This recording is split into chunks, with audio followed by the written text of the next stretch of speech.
Perform করতে আসছি, উঠতে বসতে যে অভিমান করে হৃদয় আমিরও।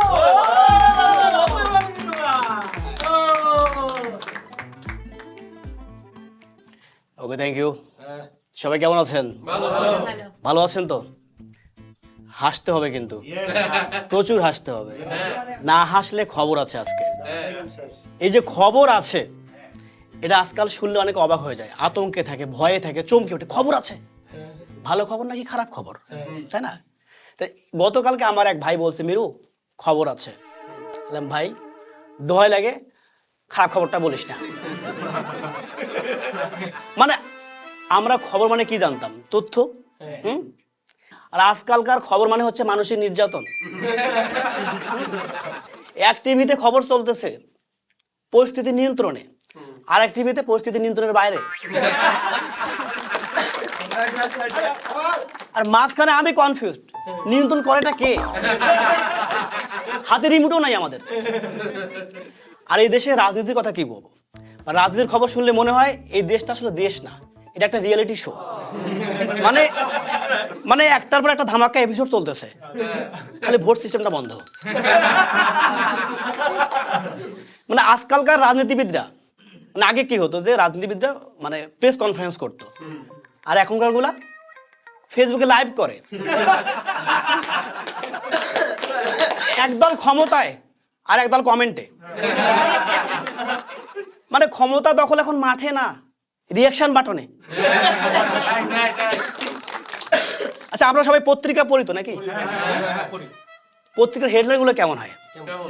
যে গতকালকে আমি একটা পত্রিকার হেডলাইন দেখলাম, পুলিশের গু খেয়ে 5 জন নিহত।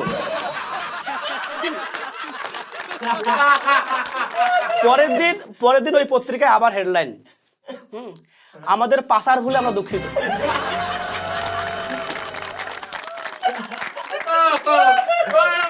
পরের দিন ওই পত্রিকায় আবার হেডলাইন, আসলে আমাদের ছাপার কারণে আমরা দুঃখিত। শুধু এখানে শেষ না, আমরা পত্রিকা কিন্তু আমরা বাসায় পড়ি, অফিসে পড়ি, হয়তো বা জার্নি করতে তখন পড়ি, রাইট?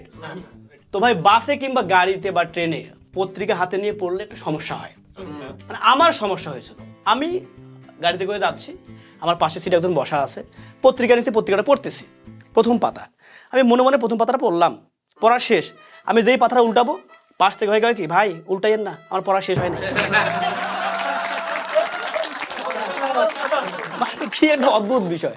ঠিক আছে, শুধু এখানে না, বিভিন্ন রকম গাড়িতে দেখবেন যে হকাররা এসে পত্রিকা বিক্রি করে। তো এক হকার উঠছে গাড়ির মধ্যে, উঠে বলতেছে, এই সাকিব আল হাসানের কোনো খবর নাই, 10 টাকা। সাকিব আল হাসানের কোনো খবর নাই, 10 টাকা। সবাই অদ্ভুত, কি রে সাকিব আল হাসানের খবর নাই, দেখি তো, এই পত্রিকা দে। সবাই পত্রিকা কিনছে, আমিও একটা কিনছি। কেনার পর সব পত্রিকা মানে পত্রিকা পাতা উল্টা উল্টা দেখি, সাকিবের কোনো খবর নাই।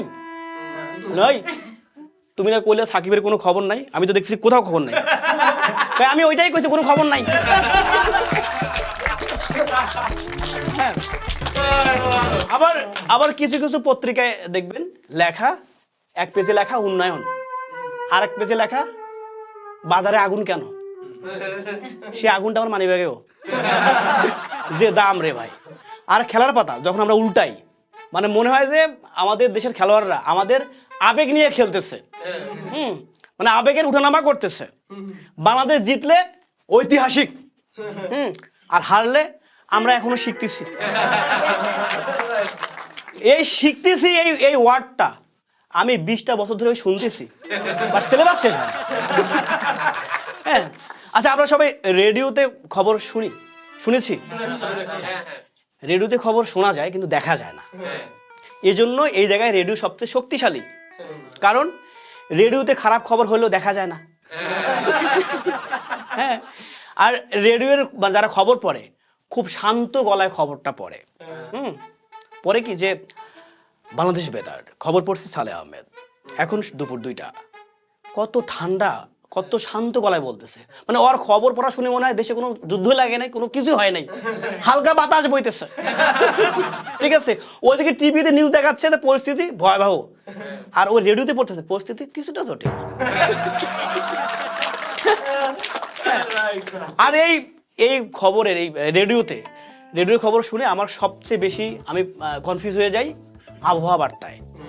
বলে কি আগামীকাল দেশের কোথাও বৃষ্টিপাতের সম্ভাবনা নেই, আবার বলে কি আগামীকাল দেশের অনেক জায়গায় বৃষ্টিপাতের সম্ভাবনা আছে। আর এই সম্ভাবনা শুনে আমার আব্বা প্রতি বছর ছাতা কিনতেন। Okay, thank you, that's my time. আবারও দেখা হবে কোনো এক সময় নেক্সট পর্বে। Thank you.